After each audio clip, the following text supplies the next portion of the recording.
Washington tonight debates whether to bring back our federal terror alert system. The director of the FBI is asking all Americans to be alert. If you see something that doesn't make sense, you say something to somebody. We investigate in secret so that we don't smear innocent people. We don't run over and bang on your neighbor's door if you say something.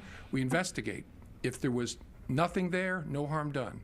If there was something there, great harm may be avoided. Great idea in theory. But when a Texas student recently showed up to school with something that looked like a bomb and school officials said something, it turned into a national firestorm. They were criticized by no less than the White House, and they now face a massive lawsuit. Not to mention, we found out that they are being investigated by the Department of Justice. Brooke Goldstein is a human rights attorney and author of Lawfare, The War Against Free Speech. Brooke, good to see you. We had Director Comey sitting there telling us, if we see something, say something. Don't be hesitant. It doesn't hurt to have the FBI check it out. Next to his boss, the Attorney General Loretta Lynch, who the night before had said publicly the DOJ is now investigating the Texas school district that saw something and said something and in good faith was wrong. That's the belief, at least, about this so-called clock kid. Right. I mean, at the very least, the government is sending mixed messages. They're saying, report to us if you see something that's suspicious, but if you do, and if the suspicious activity is being carried out by a Muslim, we are going to target you. We are going to investigate you. And the fact that we have the Attorney General of the United States, one day after 14 Americans were massacred by radical Islamists, going to a press conference, not sympathizing with the victims, not saying that we're going to investigate radicalization in our country, but announcing that she is going to go after a children's school district for reporting a bomb-like clock is sending the wrong message in a very dangerous way. And saying explicitly, and during her remarks in front of this Muslim American group, that her greatest fear is this type of anti-Muslim rhetoric and the potential for accompanying attacks. Saying that this has been, she said there's been a very disturbing rise in anti-Muslim rhetoric when she made that presentation the day after the terror attack.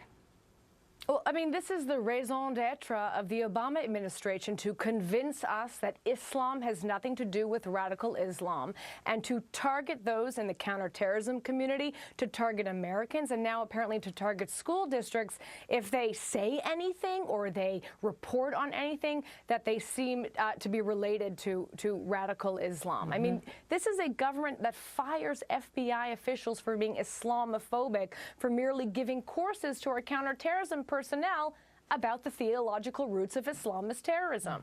So, I mean, we've talked about this many times on the show, Megyn Kelly. There was an all-out war on free speech, and it is being carried out not just by the Obama administration, but now you have groups like the Council on American Islamic Relations, which was front and center. That is a very litigious group that sues anyone that talks about radical Islamist groups and their connections to terrorists. And you, I know. But here's the thing. They came out immediately. They came out almost immediately after that terrorist attack in San Bernardino, parading the family member in front who was Muslim to say, this wasn't me, this isn't Islam.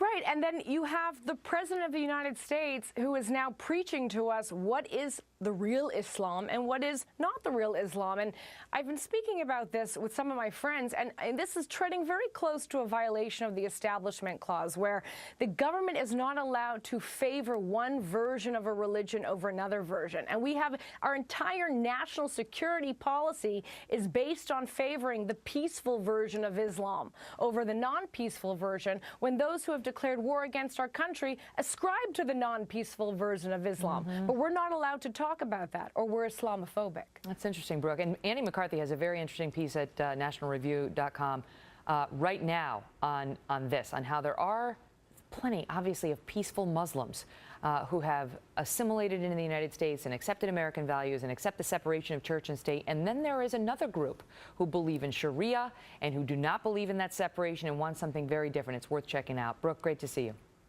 Thank you. Well, just 48 hours.